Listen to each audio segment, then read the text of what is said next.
Hi, this is Terry Bozzio, and you're watching the Drumming News Network.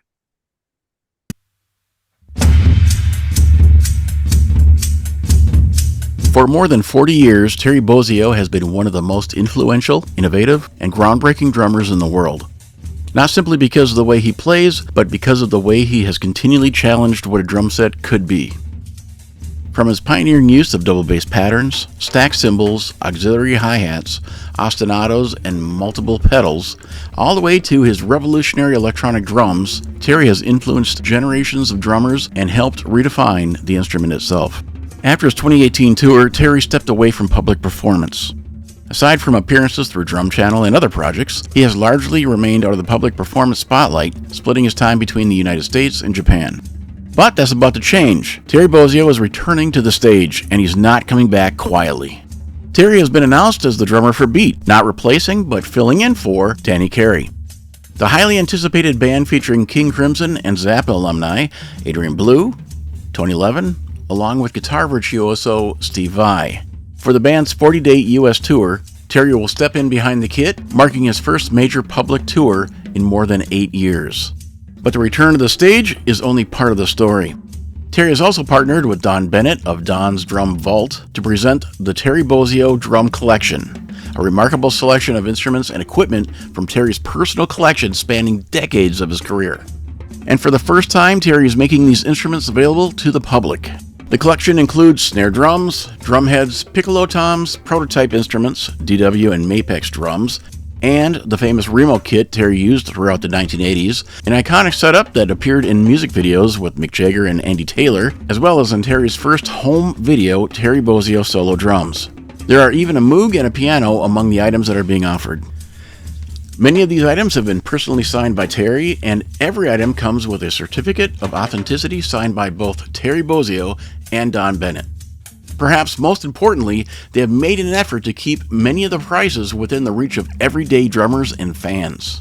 Not everything from the collection is available yet, and new items will be added regularly. But once these pieces are gone, they're gone forever. And today, Donn is here to tell us more about the collection.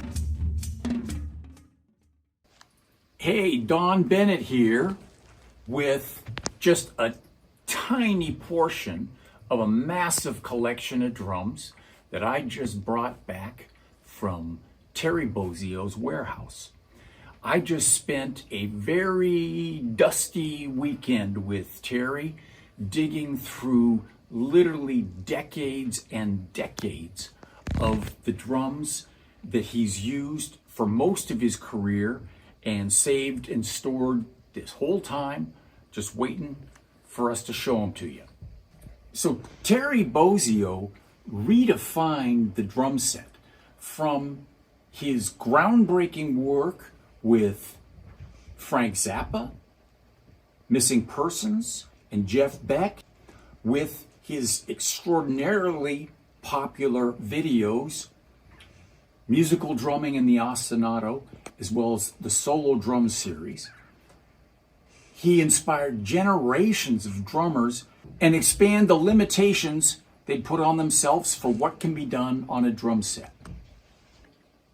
After a couple days spent in Terry's warehouse, we pulled out 7 of his monstrous drum sets. These are drum sets anywhere from 15 to 25 pieces.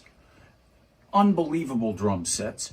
Now, besides drum sets, there are piles of snare drums from Mapex, Remo, and DW. There's Craviatos, there's solid shells.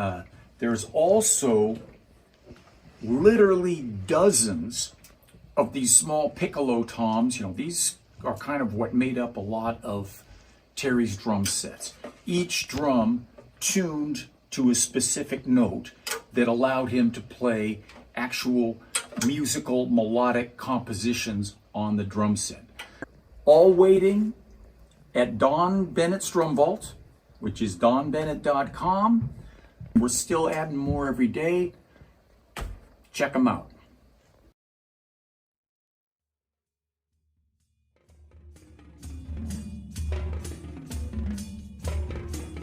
You know what I've been told is an exclusive interview? For me, more accurately, it's a conversation. Terry and I go all over the place with topics. We talk about his return to the stage after more than 8 years, the instruments currently being offered through Donn Bennett's Drum Vault, his history with some of the biggest names and companies in the drum industry, why he left certain companies for others, what happened with Korn, and a new drumming instruction book, and so much more. And honestly, that is just the tip of the iceberg, because when you sit down with Terry Bozzio, you never really know where the conversation is going to go, and that's exactly what makes it so much fun. So, here's my conversation with Terry. Terry, You hello. have, How you been doing? I'm doing very well. Thank you very much. Well, thank you so much for making the time for this. We got some exciting news coming up about what you're going to be up to here soon, as well as announcement of your drum sale through Donn Bennett that'll make your instruments available to your fans and everyone else around the world. Mhm. So let's start off with the big news. Can you please tell us about the big news?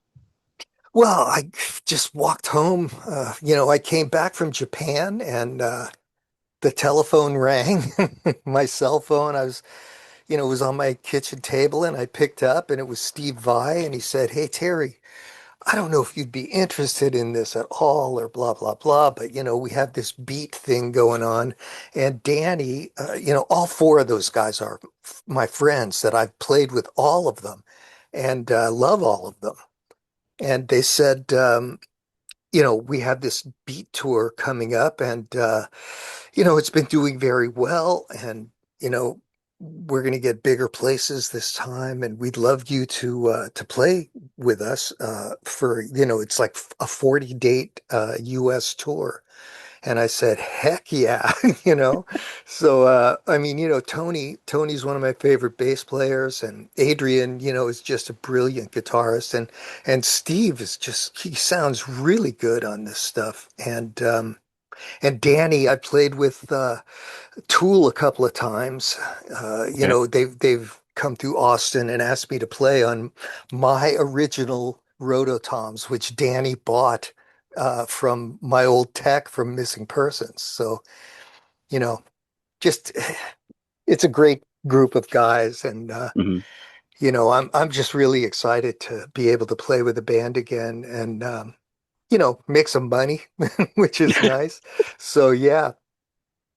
Let's talk about you taking a little bit of a break from performance for the last few years. Can you talk about that? Yeah, well, I left my booking agent because I didn't really care for how he was handling things, He was like I don't know, 85% right, but he really wasn't listening to, my demands, which are I can't go any more than, what I can do.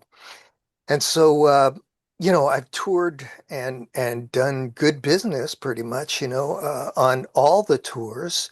And you know, uh, I just thought, I'm gonna get another booking agent. And so and then this was around the time where the pandemic happened. So ever since then, I really haven't had the chance to perform. I've been doing things with Drum Channel Mhm. and that's it. So I'm ready for touring, with a band too. It's nice to I'm playing a little bit of a smaller kit, my sick jazz kit, I call it.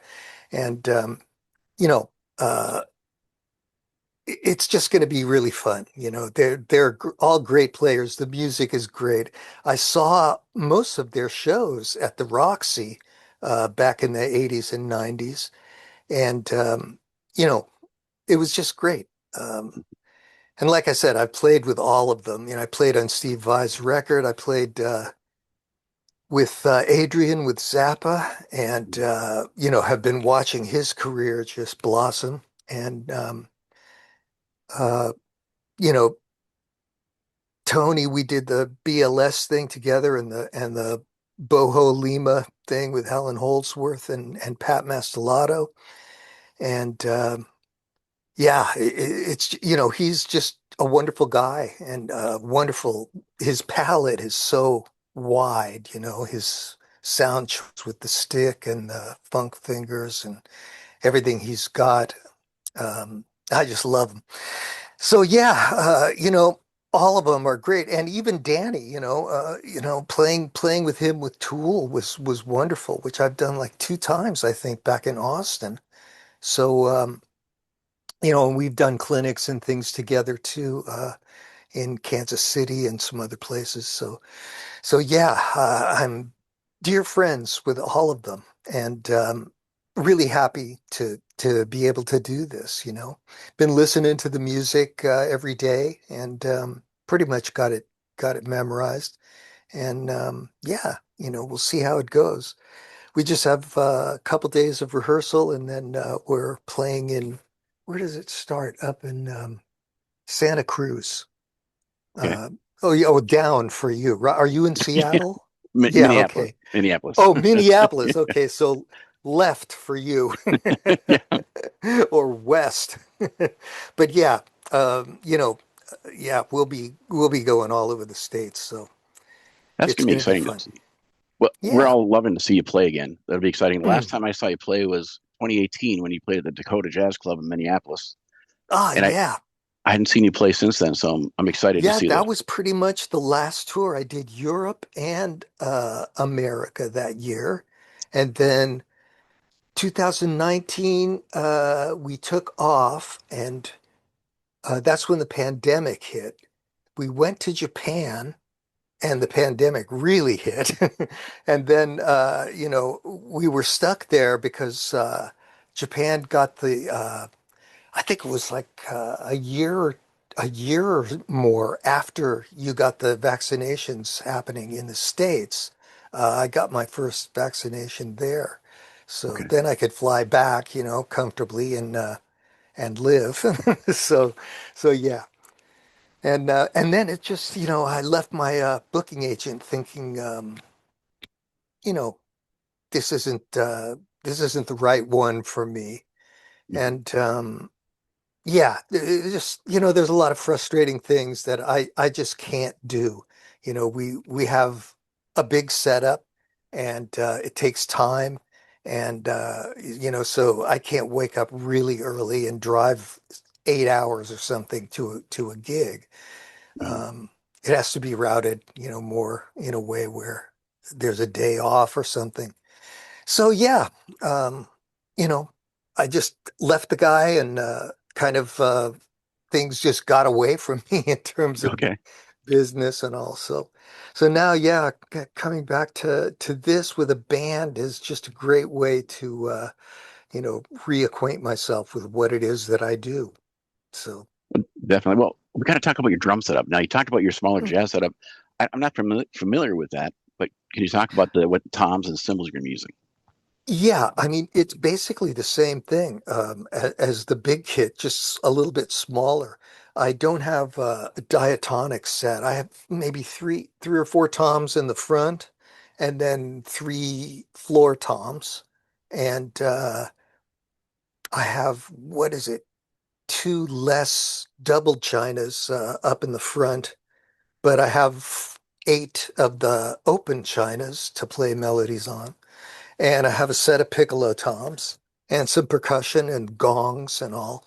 So it's a great kit for playing with a band, just a little Mhm. bit smaller, but pretty much the full set of what I need to do is available to me. I have I don't know how many bass drums. One, two, four, five bass drums. Yeah, I've 20 and an 18, and 22 remote bass drum. And then a, I think it's a 16 and a 14-inch that are tuned. They're very small kick drums.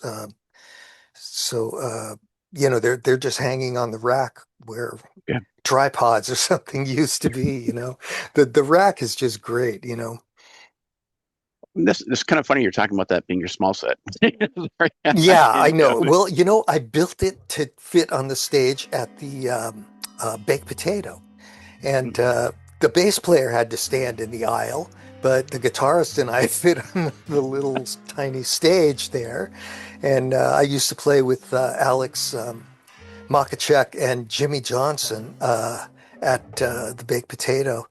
So yeah, It's just a great little kit to play with a band, and I think the guys will like it in this King Crimson tribute. So, and then I've got all these drums to sell. I've got I've got a my original black DW kit that I think I played with Jeff Beck on, and oh gosh, lots of guys. Yeah. And let me think. I've got a Tamo Ash kit that I played with the Tosca strings on, and in Austin, and a purple kit that I played on in Austin as well. I can't remember who I played with on that, but it's a beautiful bird's eye maple, like lavender to purple burst.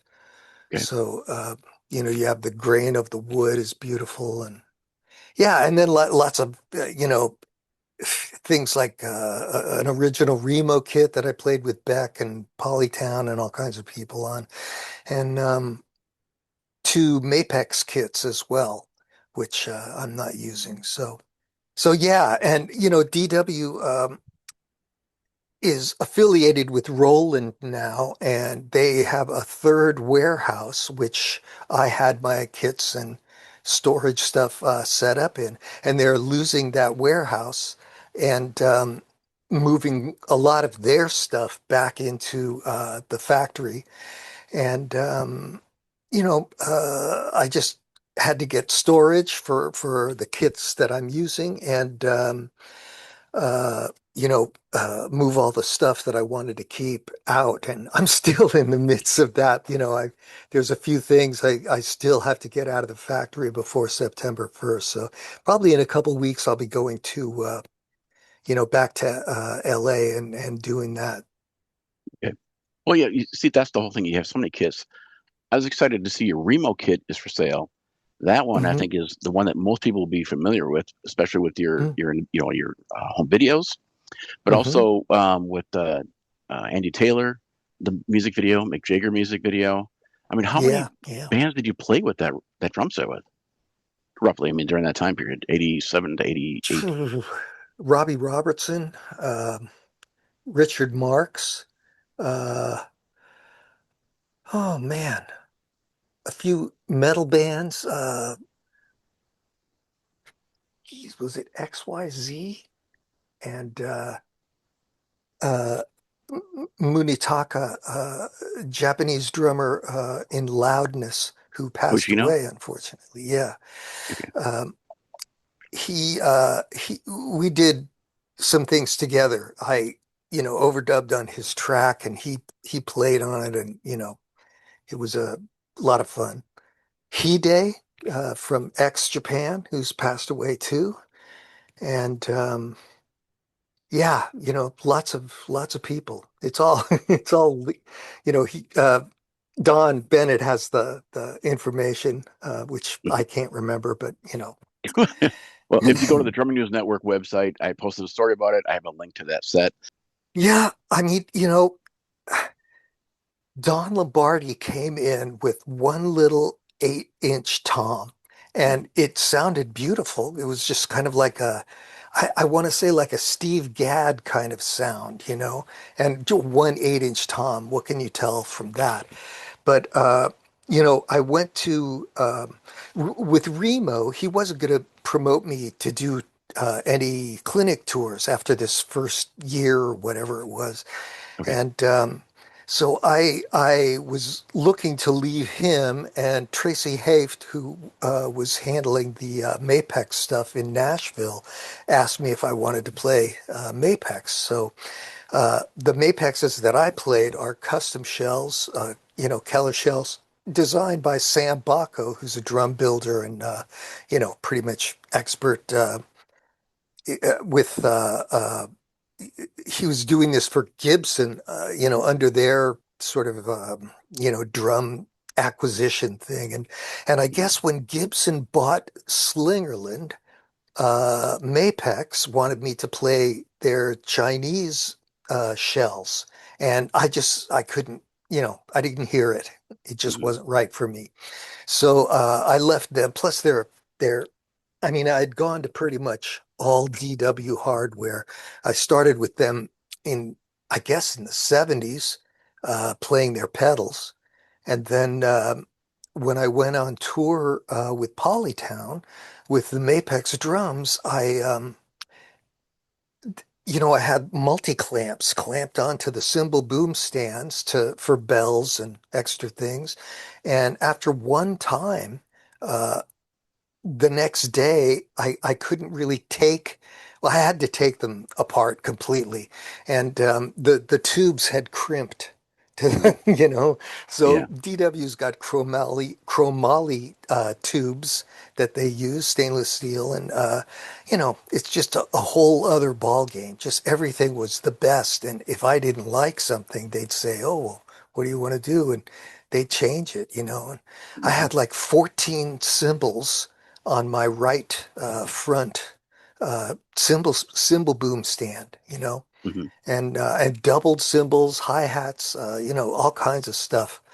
So yeah, they just made the strongest stands, and you want it black, sure, we can make it black. It was beautiful. So that's why, I mean, there's no way I could leave DW for anybody else. They're just, Hmm. they make what I need and what I love, and every couple of years, John has another idea. Like he just came out with this. He put a layer of ply of aluminum in the center of the maple, and he has this new. It's more of a focused sound for rock drummers, or who want that kind of a sound. For me, I want like the most sustain I can get and the most pure timpani-like tone that will stay in tune. So, I think he made this drum set with Stradivarius wood from I don't know where it is, northern Italy, someplace. He said he went into a forest and he was hitting trees, and he said it was the most amazing thing. The tree went doom, Wow. growing. So I mean, just amazing stuff. So I might, have him make me one of those one of these days. But it's a big effort to build those kits, and a lot of tweaking and adjustment. So Okay. Well, currently with your current setup now, you're gonna be playing with Beat. Um, what do you know what the shells you're gonna be using on that are? yeah, it's red gum, and it's Oh, vertical low timber.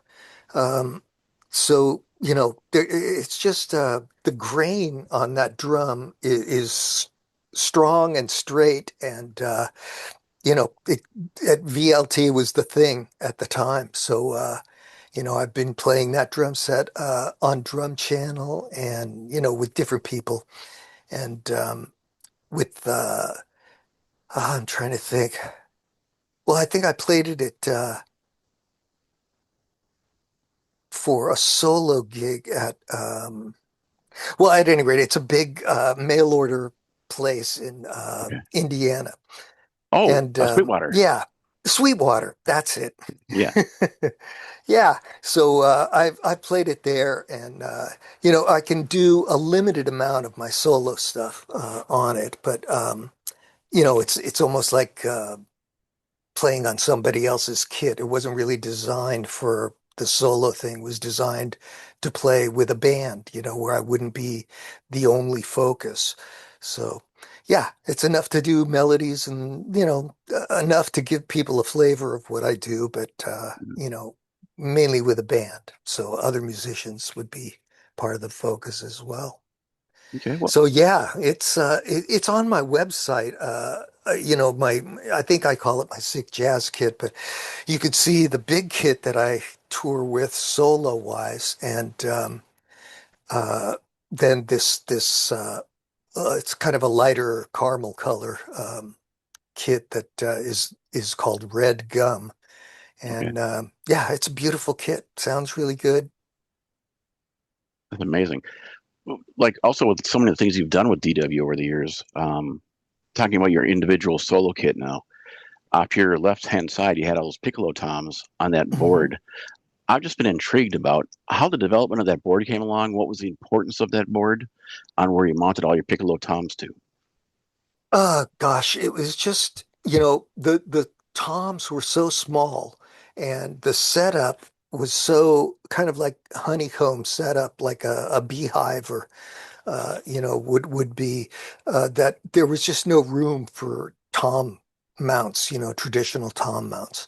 So we had some of the guys make some three, like three drums per, like in a triangle shape of plywood. And I put rubber grommets that had a profile that goes like this with a little lip. And once you pop the rim inside the little grip area, it was solid. So that's kind of how it came about. First, it was just one thing, and then it's like, oh, this is kind of straight and it's going out to the left too far. And so we broke it into these sections, and then it can kind of curve. Okay. And that was that. So yeah, they've got the template for that, and they can make them for me at any time. Well, I thought that was really cool. Also, with your piccolo toms, you double headed some of them, or was it all of them? Yeah, they're all of them. Yeah, they started with open heads, and then then we got more. Like John says, it sounds like water over rocks, water over glass, or something. So you know, he's a tone meister, and that whole area is just not done in drumming. It's Hmm. just not a range that's available to most people. But for me, it started with having a diatonic set, like the white notes of the piano. And then I just started craving Miles Davis and Joe Zawinul and, my other heroes. And now I have a triple row of piccolo toms that are set up chromatically. So I Okay. have the black and the white notes, and yeah, it's a little more than an octave of range. So and then it goes diatonic around the right side of the kit, the front to the right side. So it's a good blend of variation, and I have enough tuned bass drums to different notes on the big kit that I can play in different keys. So it just doesn't get kind of repetitive and boring for the audience. It's more like just like it's a musical experience. Okay. Well, also talking about that, you had a patent on the drum tensioner holder. That's the rubber thing you're talking about that you're using on those mounts. Um, Hmm. did you ever release those? They're like a little Yeah, round. Okay. Yeah, it's just a we always called it hex, and then they made it in a hex. Okay. But it's actually an eight-sided, like a stop sign, octagon shape, and they stamp out the lugs that I use in an octagon shape that fits inside the sort of little nylon piece that has an oval bottom, so it fits in pretty much everybody's, you know, standard rim that, people have been using for since the 30s, Okay. and, or counter hoop rather. And then it comes up and it goes outside the diameter of this loop section, the you know, oval sort of hole in the counter hoop, and has this octagonal shape.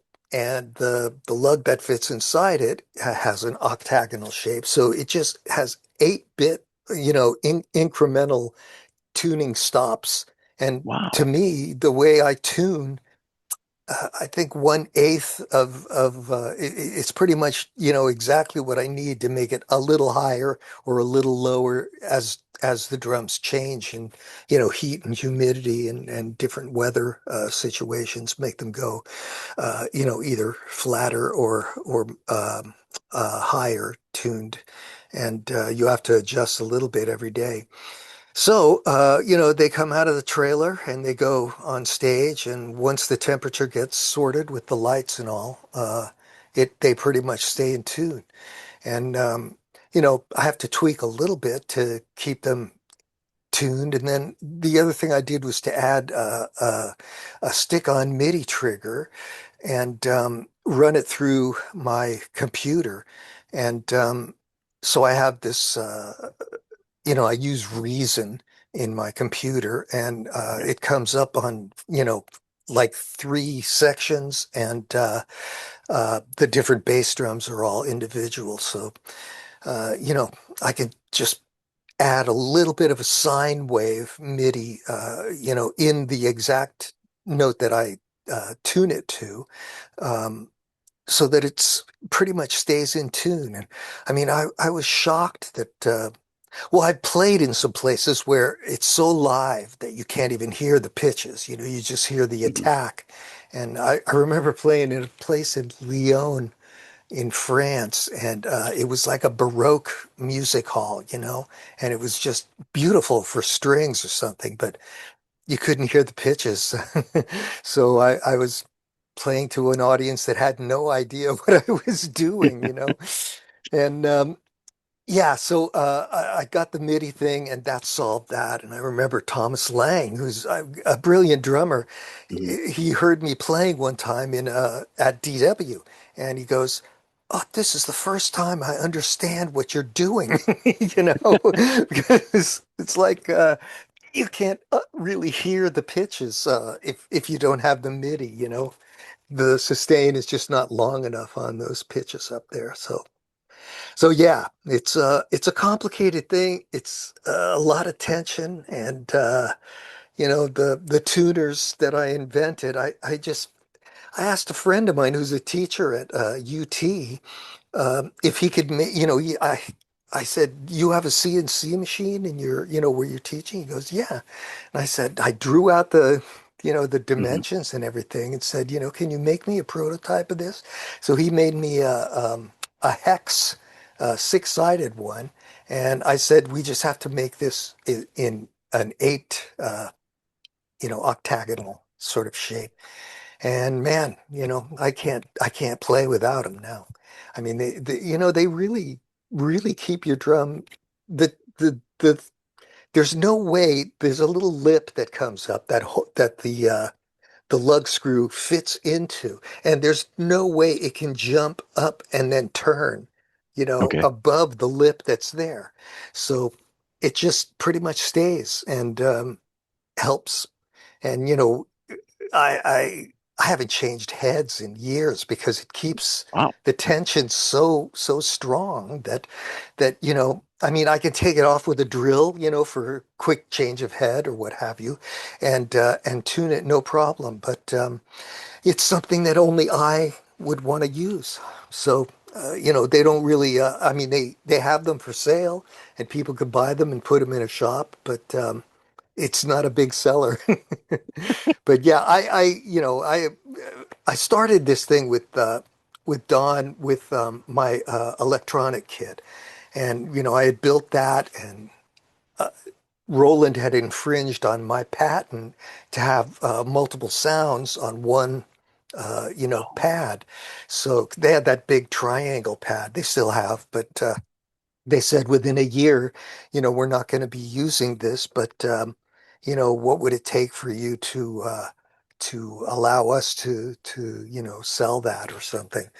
And so, my manager at the time got me a settlement deal, which was comfortable, and I got an S50 sampler and I think it's called a VP70 vocoder, and I was having fun.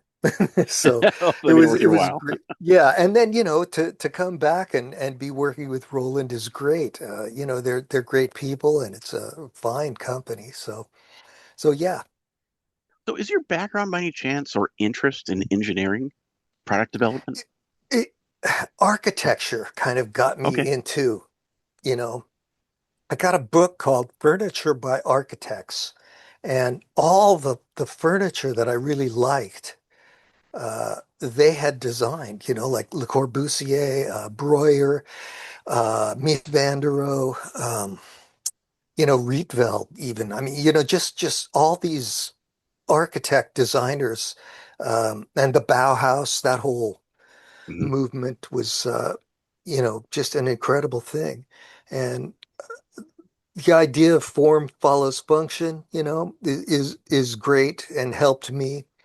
I remember when I first had Piccolo Times, it was a diatonic set, and it was just a zigzag line of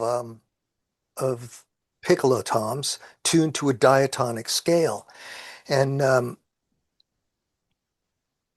from there, I went to the chromatic. And in order to do that, I thought, okay, I've got the diatonics here. Why don't I put, two up there and three down here, and that'll be an octave of the black notes, and I'll be away. And it just didn't make sense to me. I couldn't play it. I couldn't really, figure it out. So I tried reversing and then I saw, the button accordion in Europe has this idea of it's called a chromatic accordion. Okay. And it goes well, I don't know if it goes up or down, but I think I did it backwards. So it must go down in half steps, but there's a line of five uh, notes. So you have redundant notes. So, like a guitar, then, if you do something starting on the first fret, a pentatonic scale, let's say, then Mhm. you move it up a fret. It's the same fingering, it's the same pattern. So you learn one scale and you can do it in all the keys, anywhere on the neck. It's always going to be that pentatonic shape. And Okay. so, I related to that. So I set up my chromatic set like that. It goes up to the left in half steps, and that means always the one that's kind of directly to the left or to the right of the note you're on is going to be a minor third, Okay. and two notes in between is a tritone and things like this. There's a standard to it.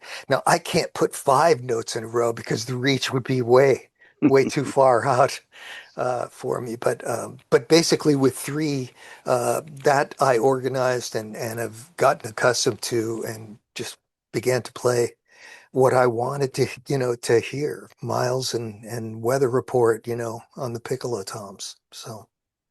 Man, it's amazing. Because along with that too, I just want to back up a little bit to your electronic drum. That was a TDK, no, TDX three No, TBX. TDX. Oh yeah, Terry Bozzio. Yeah, Sorry. No, yeah, yeah. Heck.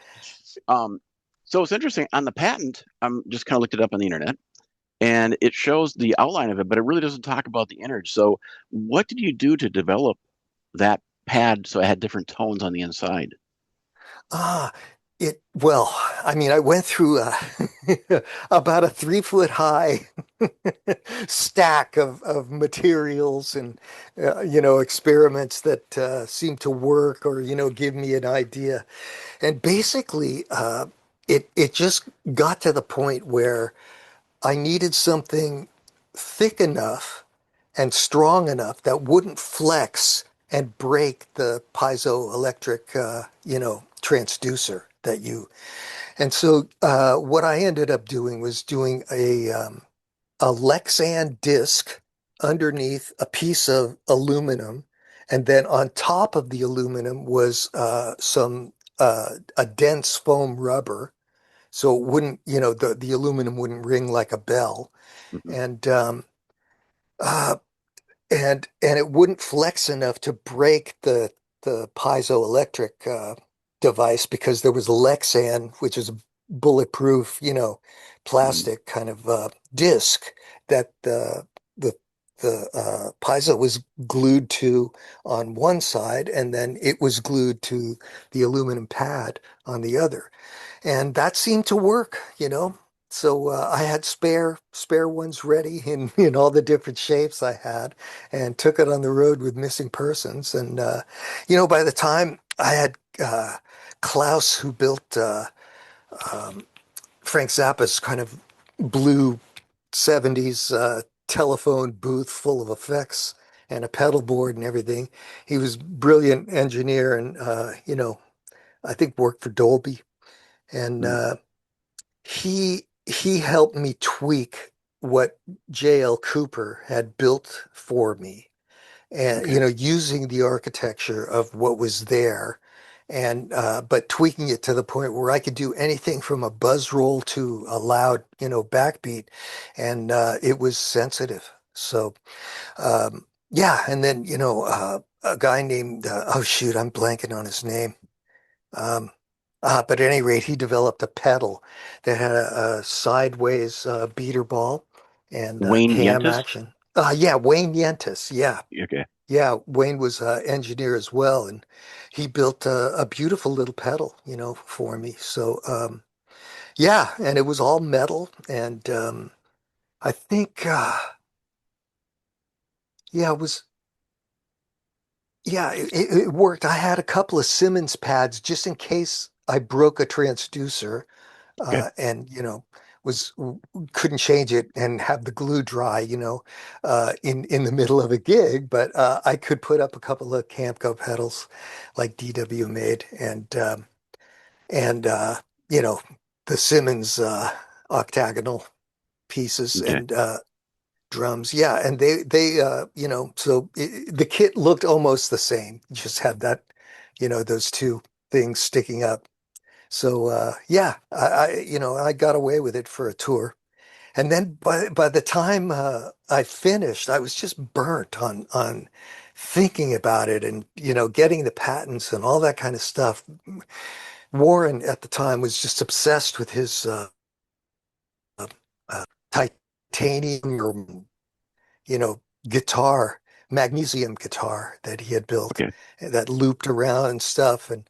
And he just couldn't get it in tune. And then, finally somebody said, look, just cut the loop at the top. It's a hairline cut, and you'll have, your two different necks and they'll stay in tune.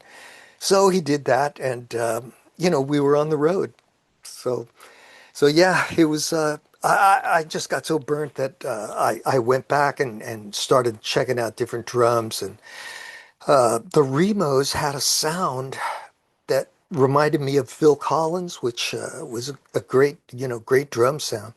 Hmm. And so I went back to playing acoustic, and Remo was the guy who had the sound that I wanted. And so I did that. Then went to Mapex, and then went to DW, and I'm a happy guy.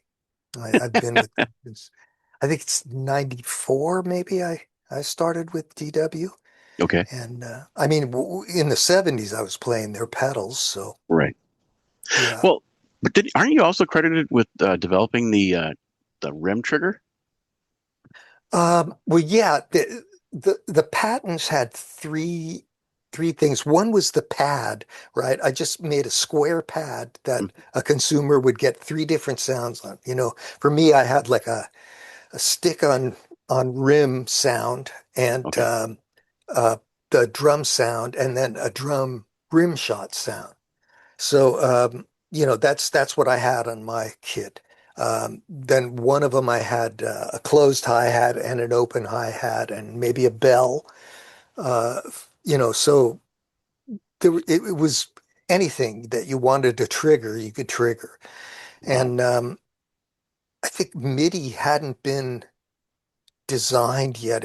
They were working on it, between the different companies. So yeah, ultimately that's the way it kind of went was into MIDI triggers that could trigger anything. And I had to blow EPROMs, these big long Hmm. 16-bit or whatever they were.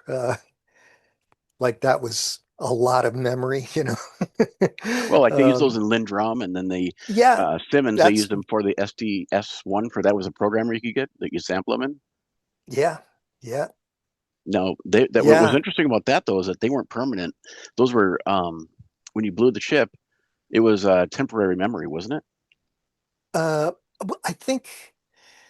Well, what I did was I sampled things that I had with Bruce Swedien while we were making the second record. Okay. And so then I just chose, I like this sound and I'll do that, So I think I used a Tama gong drum as my lowest floor tom, or maybe my two floor toms. And then I had a couple of Tama wooden timbales that I used for the rest of the toms and my Paiste cymbals at the time, you know. So yeah, so that's what I use, and you know, you could tweak it to the tonality you wanted, and you know, in terms of tuning. And Mhm. I had JL Cooper just make it, you know, make it so you can tune it like a Lindrum, and but you know, 32 sounds or something in a couple of boxes. So he called it what did he call it? The sound chest or something. And yeah, and it didn't really work as well as it should have. So I had to do a lot of tweaking with different texts to make it right. And this guy But it look. Klaus. Oh Go ahead. yeah, I'm sorry. the band the look of it was basically Bauhaus, you know, that was like Yeah. okay, you know, each cymbal arm is going to be a different shape, and you know, it was on a round riser, and you know, just built on one L bar that went into you know, a dissecting or you know what uh just a post that had a angled cut at the top. And yeah, it was a beautiful kit. I loved Unfortunately, I've never seen you play it. I've only seen pictures of it, and I it. think it's very If cool. there, if you could get a copy of Give by Missing Persons, Okay. you know, it didn't have a brain yet, but I was doing the what I would play on the record for the video. So that's pretty much the only thing I think that is available of it. For me, I've only got like one or two pictures of it, Okay. and it's disappeared. You know, it's in parts or in storage. You know, where's that? Oh no, it's gone. I don't know. So yeah, Just so people who are watching this right now, you can actually get the earlier things that Terry and I talked about, the piccolo toms. You have a number of them available right now, um, yeah, and those are really cool. So those are the ones that you use for most of your performances, correct? And like on your live yeah, performance videos, and yeah. I had. Well, it started with the black kit, and then I had a red. It was a candy red over gold uh, sort of you know, base coat that John made, and that was kind of my home kit. And then I think I had a the Purple Bird's Eye Burst kit was another kit that I experimented with. That was another home kit for me. And let's see. Oh, and then the Tamo Ash kit. mhm, So those were the three. Yeah, I sold the red kit to a guy in Austin, okay, who was, you know, programmer guy who built a studio, made a lot of money. And I said, well, you know, this kit, the way it is, will have, you know, you don't have to use it set up like I have had it, but it will give you, you know, a 10, a 12, a 13, and a 14-inch edge snare drum. It'll give you all kinds of different bass drums and, you know, toms and what have you. And you could just pick and choose, you know, what you want to use for whoever wants to use it. And so he said, yeah. And that was that. So that's the only kit that I've sold since I've okay. been with DW. Wow. Yeah, so this is like a Yeah. really big deal. I mean, not only because you have to get rid of the spacing, but I mean, this is the first time you made things available to the public. Yeah. Yeah. So was that a real tough decision? You know, I'm 75 now, so you know, I'm thinking how many years can I keep playing and you know, and still do a passable job. So so yeah, it was tough, but on the other hand, you know, I'm still going back in the middle of this month to find a couple more things to bring to my house that I just can't get rid of, you know. I have a chaos pad and you know, just little things, you know, Hmm. that I have in my rack, and have a big mixing board, and I have Gary Wright's uh, uh, 3M 79 machine, 16-inch or 16 track 2-inch machine Mm. that, you know, I mean, it's just 33% more oxide per track. So, you know, it's really got a beefy sound, and with the tapes that they're making these days, you can really hit them hard and get a great drum and bass sound. For guitar, they're great too. So yeah, I've got a lot of things that have some history, and I think I'm selling Missing Persons Mini Moog and my Prophet 5 that I just don't use anymore. So somebody can use it and have some fun. Hmm. But there's a few things I'm keeping, out of my electronics and, just for whatever may come up. Well, you have so many monstrous sets that I haven't seen on here yet. Now, Hmm. you have this one that was displayed at NAMM 2012. So to kind of give you an idea, but it was your drum setup that was just this massive set. That is that the one you're using at Drum Channel? The one I'm using and have been using for, oh God, when was it I did the Korn record? It was built Oh, originally as the Korn drum set. And then I just had them add the things that I needed. And it's made out of Ziricote, which is a beautiful sort of chocolatey brown with blondish, maple-like looking stripes and a vertical, and these were X shells too, which by then John had made them. And that, if you wrap um, plies with the grain going around the drum, you get a certain note. Then, if you do the X thing, or not X, but vertical low timber, then it drops a third or so.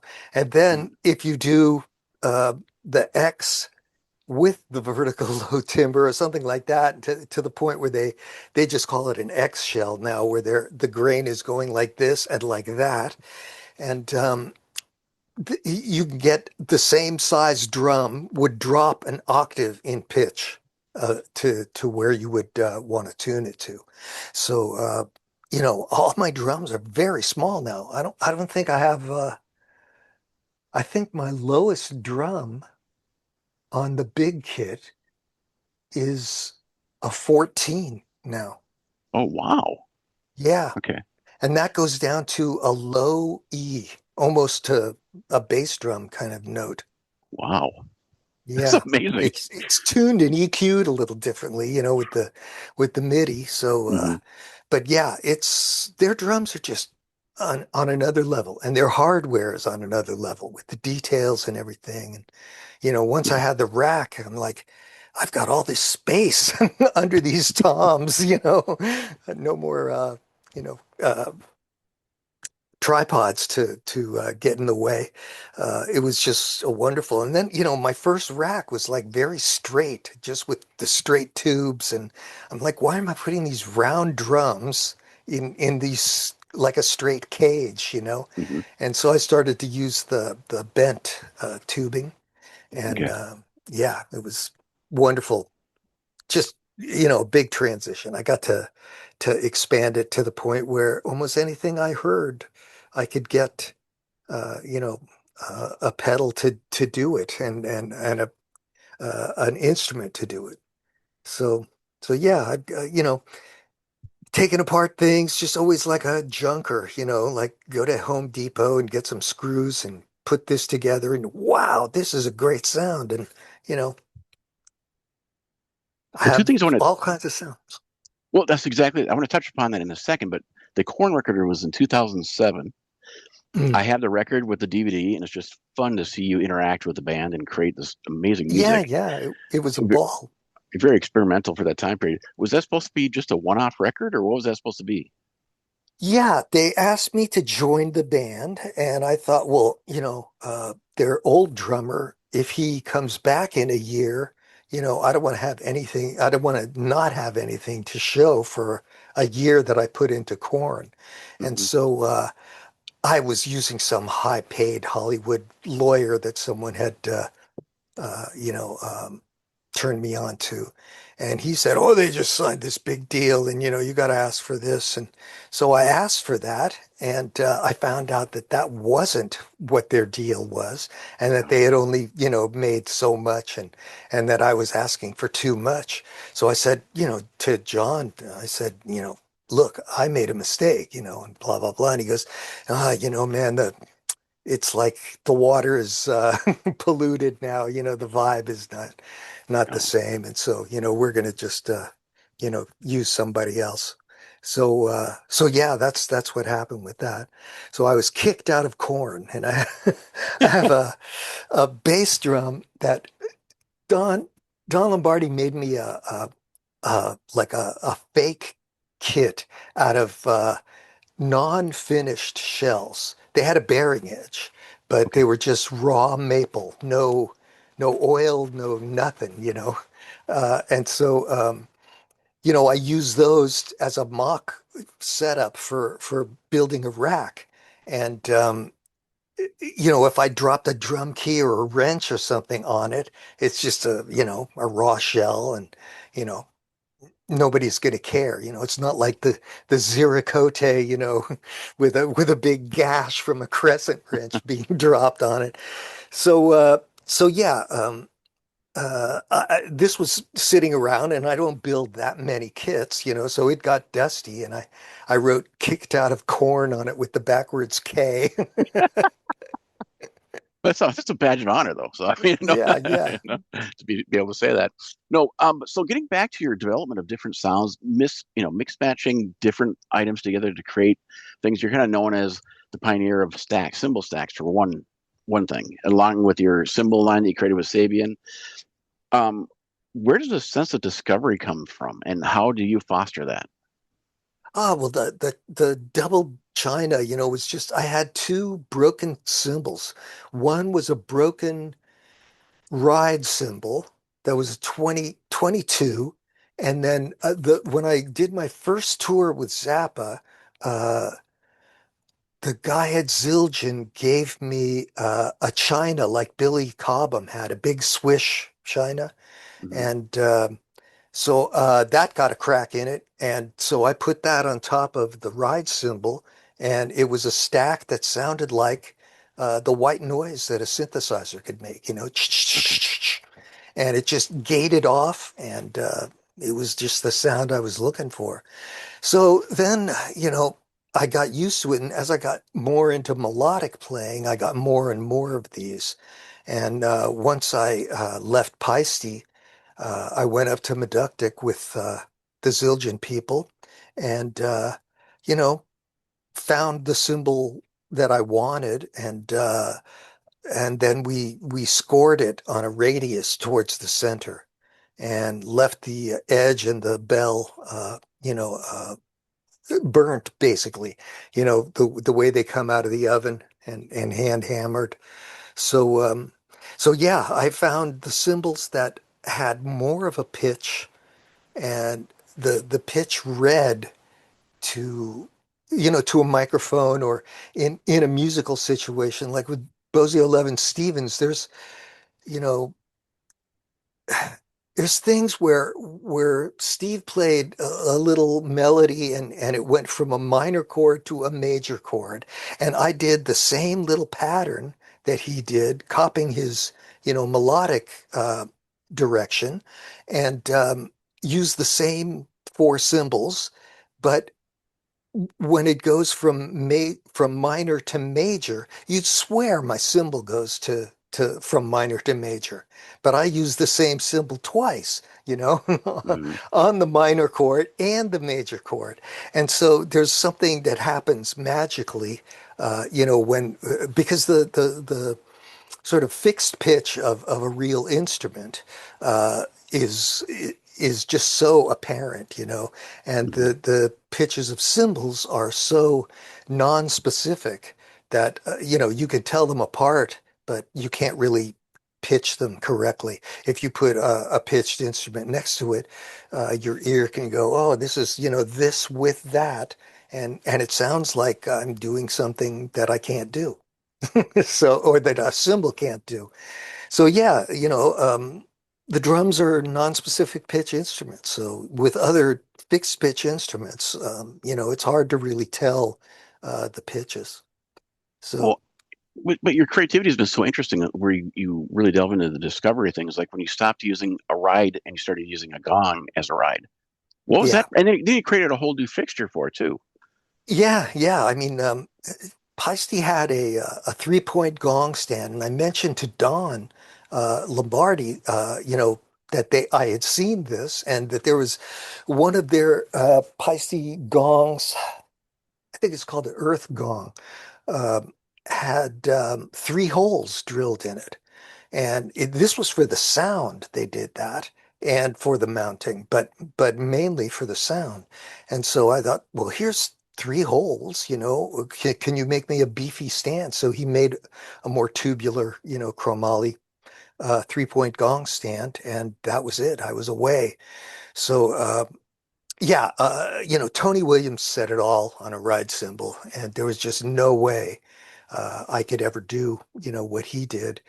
And so I just was looking for, you know, different colors, different sounds. Music is basically just 5 elements. You have rhythm, melody, harmony, dynamics, and then orchestration, which is the choice of instrument you use. And in the world of percussion, there's just so many sounds. Emil Richards is another guy who really, inspired me. Um, he had a collection of sounds he used to rent out, and it was just amazing. Um, so yeah, composers for film scores would ask him, get together with him and say, okay, well, what do you think about in this section, and he'd go, oh, well, put a cymbal on a timpani and then roll and, change the pedal and, it's a fantastic sound. And, composers would go, yeah, that's what I need. So, I was always just in awe of having more sounds. Whereas in the 70s, I had discovered Tony Williams, I guess around 1970 or so. And I was going to college at the time, so classical music and jazz were what I was really influenced in studying, and all the Miles Davis records. Tony just a monster with his ride cymbal. You think of Four and More, and the sound of his cymbal was old K. Just Mhm. beautiful sound. So, and also his like 4 in a row or 5 in a row kind of, little riffs along with the ride beat that he played, was just very, I mean, you could tell in one bar, oh, this is Tony Williams. Mhm. So, yeah, I think, I don't know. He was just great, probably my biggest influence. So at any rate, I wanted to be like him and didn't want to cheat. So I just used a, 3-piece Gretsch kit, with, you know, 18-inch bass drum, and that was it. 2 cymbals, nothing more, no cowbell, no wood blocks. And then I just went the other way, thinking, God, and by the time I got with Zappa, he wanted me. He said, you do all this melodic stuff on your toms. Have you ever thought about using, say, a triangle, a tambourine, an anvil, and Oh wow, and that's kind of cool. just yeah, just all these sounds. And I just, first of all, I couldn't figure out how to mount stuff back then, and secondly, I didn't, wasn't willing to give up my wanting to imitate Billy Cobham and Tony Williams and Elvin Jones and all these guys that had influenced me. So, yeah. So now my kit includes both. I have lots of little metal things you can hit that have short duration, and you can play melodically, and a set of 8 different pitches of open chinas and 8 different doubled chinas and 8 different bells and cup chime, just all the piccolo toms and different tuned bass drums, a couple of different, well, many different hi-hats, spokes hi-hat from the Remo Rototoms and, um, you know, a normal hi-hat. little things I've made, it's like a couple of three pieces of wood um, from the shells. They recycle, the wood parts of the shells they're not using. So, if you cut, maybe a 6-inch piece of shell Hmm. from something that's in the bin to be recycled and put it next to another piece of shell, you get this clacky wooden sound that I've got. And I Hmm. use that, and I have other things with the remote hi-hat they make has the part where the hi-hat actually comes out of Hmm. has two black metal plates on it that say DW, and I put a couple of those with some jingles and a finger symbol or something, and that's another thing that I use all the time. So, So so yeah, awesome. yeah, it's fun. I've gone through many places and found stuff that just sounds good, and at Home Depot or whatnot, and I'm using that stuff on my kit. But so if I could just ask you some kind of pointing closing questions, I'll call them. And theirs are just general, and hopefully it'll spark Mhm. some interest in some of your responses. I love your responses. So you pioneered the one man composition, as we talked about earlier. Why are you not doing that so much today? Just because I don't have a booking agent. Okay. Yeah, it's just one of those things where, the pandemic happened and that ran for whatever, 3 or 4 years before people started playing again. Mhm. And then, I think I had a trailer that I had just made the last payment on and owned, and it got stolen from DW. And with not playing, I had to use the whatever $7,500 they gave me, the insurance gave me to live on. So because I wasn't working, so Mhm. yeah, but. I will get back into that as soon as I can. Well, that's good to I'm hear. certainly, yeah, I mean, I'm certainly not gonna try and steal the beat King Crimson music thing from Danny. He's a dear friend, and I know Tool has a very, very long process of making their records and touring. So, he's going to have free time and will want to do that. And so I'm just doing this tour. That's all it is. And I'm really happy to do it because they're all friends of mine. I mean, we're going to have a ball. So, yeah, I will get back into the whole touring thing again as soon as I can find a decent road manager that wants to put me out there. Well, another question is: are there any drum kits that you have that you've had throughout history that carries the most memories for you? Oh man, they all are very special, but they've all become, sort of obsolete compared to what John Good is. I don't even have the best, newest John Good, DW drum recipe. Um, like I said, I mean, he's been all over the world buying wood and Hmm. checking out different forests for, samples of what I could use for this and that. And, has tapped trees and never heard anything like the resonance of this spruce in this Italian forest that Stradivarius used came from, Cremona or somewhere Hmm. in North Italy. So, you know, knowing my tastes, I would like that as much as possible as well. So, yeah, so we'll see. But yeah, I think, I mean, why I've had sneak hits over the years is because they keep sounding better and, making better possibilities for what I need and what I hear in my head.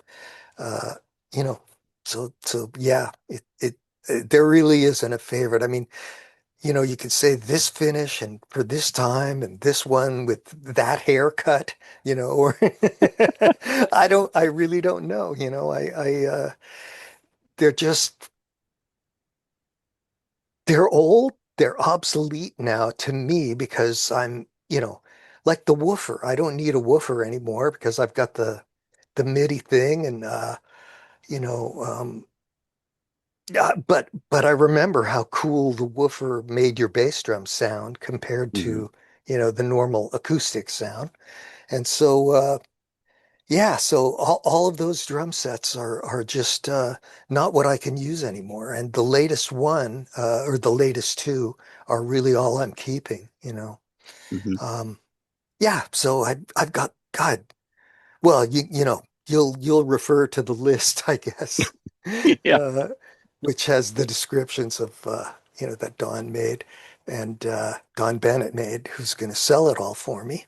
And yeah, he and his son were great. We just went through all my old stuff and said, oh yeah, let's do this with this and do this with this, and you know, there it is. Because I don't know how to sell to, and I don't know who would, have the money to buy these kinds of things. So it's best to let a professional do it for me. So Yeah, Don has really carved out a unique niche in this whole yeah, industry where he's pairing people up with original pieces from artists, and I think that's just such an exciting thing. As a collector myself, it's an exciting thing. As a fan, yeah. And for me, I relate because I have a fountain pen fetish that I've been okay, collecting old fountain pens, for I don't know how many years now, but um, so yeah, I've learned to restore them, repair them. If they don't have a bladder or the filling mechanism is broken, I've fixed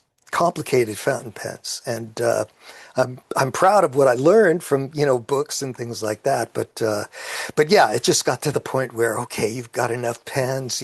They fill two old pen cases that were used in stores for Parker and Schaefer to and I can relate to but when it comes to, and I can relate to percussion, like I have mhm, so many little things from all over the world that I've collected that are rare. And, I remember when Emil Richards came on to Drum Channel one time.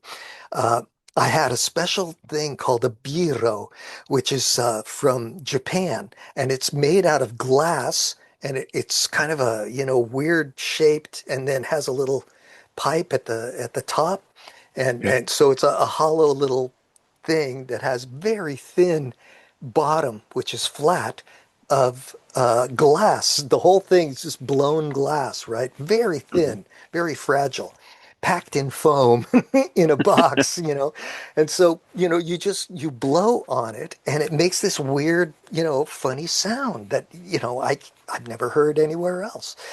mm. So I tried to see if Emil had ever seen one of those and if he knew anything about it, and he didn't. So I stumped him, and he just had the most amazing percussion. He had Harry Parch instruments and all kinds of bizarre, classical percussion stuff and things from the Philippines where it's like two pieces of bamboo that are tuned in octaves and you shake it and it makes that tone like Oh, kind of like interesting. rolling on a marimba or something. So yeah, just great stuff. So yeah, I'm into collecting percussion, but and people have given me wonderful things too. So Mhm. I've managed to go somewhere and a guy gives me this. He gave me what was it? It was some kind of a drum with a head on the bottom, and it had a machined uh, metal head, suspended on rubber, Mm. as the top. And it just has this wonderful kind of bellish tone. And it's really great, and I've never seen another one. And I have that on my percussion setup. So in terms of like, who am I? In my head, I'm like, okay, I've done what I've done. I keep trying. Mhm. But you don't look at your career and these instruments as historical in the drumming community? Well, yeah, yes, I do. I Okay. understand that there are those who like me and like what I've done, and I'm really grateful to them for paying attention, and giving me the opportunity to get to play. I mean, Hmm. hell, getting to play by myself is really an honor and a pleasure. I mean, I've never had such a wonderful experience as to be able to do a decent show, anywhere for a crowd that paid to see it and is enjoying it, gets it. You know. Hmm. Well, the other cool thing is with the Don Bennett sale that's going on right now, there are some affordable items that people can get Oh if they just want yeah, a piece of your yeah, history. So the cool thing is there's that dichotomy of expensive to something that's actually affordable, which I think is yeah. exciting. And not everything's posted right now, as I understand it. It's going to be you have so many things you're offering. It's going to be a Yeah, little there's still a bunch of stuff in that we'll have to get rid of this month and get up to Donn. Yeah, I have, oh man, yeah. Well, I signed a lot of stuff and I'm going to give everybody whatever the Providence sort of, memorandum or whatever it is mhm, that says, yeah, I'm Terry Bozzio and this was my kid at this time and I played it with this and this and, you know. So yeah, we'll get all that stuff, and there are lots of prizes. I mean, you know he just mentioned, I think, selling the individual piccolo toms that I used on a kit that I think I sold the rest of the Candy Apple Red kit, okay. and the guy didn't want the piccolo toms, so you know so maybe I gave him a few. I don't. I'm sure I gave him a few, but there was a big set of those in one case, and I don't even have the drum set that that they went with anymore. So yeah, sell them individual, and how many other people are going to play piccolo toms? It's just something I wanted. And I'm the only one I think who uses them. But you can buy them individually and mount them and use them as a specialty sound. You can tune them low so they sound more like a real drum. Hmm. There's all kinds of things you can do, and we Well, have all kinds of price points. So yeah. exactly. Um, but you really made it clear to people how they can use those piccolo toms in that DW performance video you did in the early 2000s. And so I'm sure that's Mm-hmm. available on YouTube now. So just look that up for anybody who's interested in seeing how Terry used those. It's just this again. You've opened up a whole new world, a whole new idea of individual composition. Mm. But along with that, I was going to ask you this. So, at what point did you stop looking at the set as a drum set and started looking at it as an A orchestral instrument? piano. In an orchestra, Yeah. yeah. Oh man. It just kind of, evolved. Okay. Um, I had a classical background. I really wasn't a good mallet player. I had to play a few things on mallets, and I was not good at it. We had to take some things. I had to memorize it and look at the score, but basically just be playing it from memory. Hmm. And uh, it was Set of Five by Henry Cowell. I had to play that xylophone part. So so yeah, and there was other pieces I played classically that I really got a great education at College of Marin just in 2 or 3 years. And it's just a junior college, a 2-year institution. And I think, yeah, my what was it, my fifth semester there, I got a draft, report for a physical, over in Oakland. And, Hmm. I was living in San Francisco at the time. And, thank God, I got out for, I think, a year because I have a knee injury and I was underweight. I fasted for for a week or so and just went in way underweight for my height. So, Yeah, I was like, I got down to under 120 pounds, and So what was that for exactly? That was for it was Vietnam? for the Vietnam War. Wow. Yeah, Okay, I didn't know yeah, that. yeah. So this was like, yeah, 1970, something like that. And you know, by the time I got out of college and got out of the draft for a year, then Nixon ended the draft, and I became just a professional. I started to work with faculty members at College of Marin, playing Bartok and things. What is it, the pieces for two pianos and percussion, um, and yeah, just other things like that. I had learned, and I think, you know, in terms of the rest of I got a gig playing Godspell right away, and that lasted for like a year or more. And I got unemployment after that, and was working Mhm. with Eddie Henderson and some great jazz players in San Francisco. So yeah, it was a great time. But in terms of a drummer, I don't think I did anything really original until I left Zappa. UK and Missing Persons. I started to do some linear beats and compose drum parts. And around that time too, I was had worked with Zappa, and he mentioned composers that both he and I liked, and so Varese and Stravinsky and the Garner Reed book of music notation, and Slonimsky, who wrote this thesaurus of scales and melodic patterns that Coltrane practiced out of. And I had heard about that book. I had seen it once, but and then I got to meet Slonimsky and talk Oh wow. with him, and played him actually some of my classical pieces. And he was really encouraging. It was beautiful, and he was 100 at that point. So, you know, guy spoke five languages and, was a brilliant writer and composer in his own right.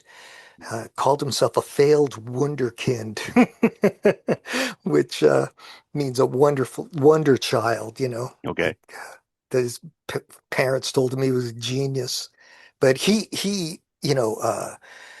actually commissioned and did the first performances of Varese ionization and many other Cage, wonderful composers, modern composers, and was just a wonderful guy and a humorist, and wrote this book called that Coltrane practiced out of. And I had bought the book, I guess by the 90s, and was hanging with him, and I had him sign my books, and they're treasures for me. But just that era, I started to see more potential of what I could do with the drum set.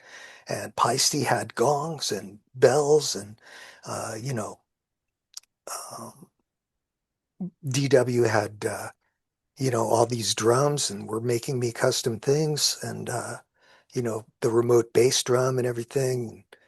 So yeah, I just went with it, How can I do this more? And if you're going to play melodically, you need notes. So, a set of toms tuned in fourths, which is the way I had my Remo kit tuned, you sound like Bartok, if you're playing around the toms, but where was the variety? So, I had a couple of bongos and, smaller toms, and that was what gave me some melodic variation there. So that's when it really started, was in the 90s, I guess, 80s and 90s. I also was told that you're a very big fan of Elliot Fine and Oh yeah, Marvin Mar Dahlgren and Elliot Fine. Yeah, yeah, who wrote the book Four-Way Coordination. yeah, that's Yeah, right. I have a book, and another guy who was a big influence on me was George Marsh in San Francisco, who was playing with Denny Zeitlin, Okay. and phenomenal piano player. They had a trio with Mel Graves, another great musician, bass player, and Danny had a multi-keyboard setup, and George was one of the first guys who was a mix of classical and jazz and taught at San Francisco Conservatory. And just, just a lovely man and a great drummer. And I used to love watching him play. And he was a big influence on me because he was an older guy and, in his prime playing around San Francisco. So he um, wrote a book called Inner Drumming. And it's it's like phase two of what Dahlgren and Fine innovated in probably in the 50s, being jazz and classical players with the Minneapolis Symphony, right? Hmm. So so that's phase two, four-way coordination. And then phase three is Terry Bozzio's. You just have four limbs. And, if you go, mini hat, snare drum, high bass drum, low bass drum, there's your four notes. And so I wrote out the shape that you can look at, to play a triangle shape between these three limbs or, you know, a, a splayed, situation between your 2 feet and then your snare and your foot and your mini hi-hat and foot and then your snare and foot. And I, turned them around and did all the permutations I could think of. And it's just like a real good way of doing rudiments for your whole body. And George's book has phenomenal graphics that show these shapes, but his approach is more of a rhythmic approach, and mine is more just thinking in terms of the melody. So, I'm going to put that out soon. Oh, that'd be so.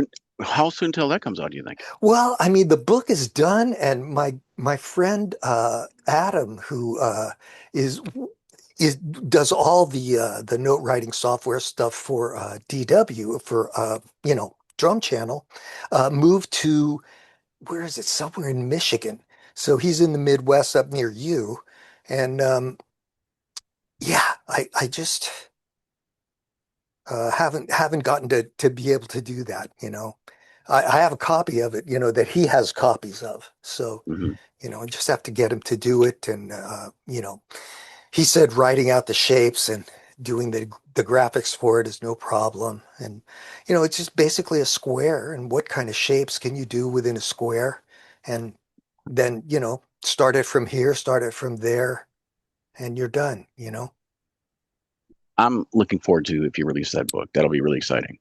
Yeah, Not if, yeah. I'll say when. So you got to get it out Yeah, soon. when. Yeah. No, Yeah. They were great guys, and I've always loved that book. I mean, I went through the whole thing, and it was just to think those guys probably were thinking about this in the 50s and then released yeah, it in the 60s, and right. nobody's gone there with it. So yeah, I mean, the genre of the drums as an accompaniment instrument in a band Mhm. has pretty much, taken over the whole drumming community. There's only, hey, hey, puppy. Oh, how are you, little girl? Hmm? Oh, my Tiffany. Oh, she's a good girl. Sorry. That's okay. My wife just brought in my little Maltese puppy. Huh. Say hi to Paul. Here's Paul. Hi. I love dogs. They're amazing. Oh, yeah. She's great. I love it. I mean, Elliot was so damn funny, his stories about Mancini, and he points to Elliot after they played the Pink Panther and all this stuff. He goes, "You too, stand up, Elliot." And he goes, "I am standing, you asshole," or something. Thank you so Yeah. much for your time. This has been amazing. Oh, it's my pleasure, man. My pleasure. Just a Well, day off for me here in Japan. So great to you too. talk with you. Thank Okay. you. Take Take care. care, buddy. All right. Bye. This has been a production of the Drumming News Network. All rights reserved. All media is owned by the respective parties. This episode cannot be distributed or copied in any form. Please visit drummingnewsnetwork.com daily to keep up on all the latest drumming news.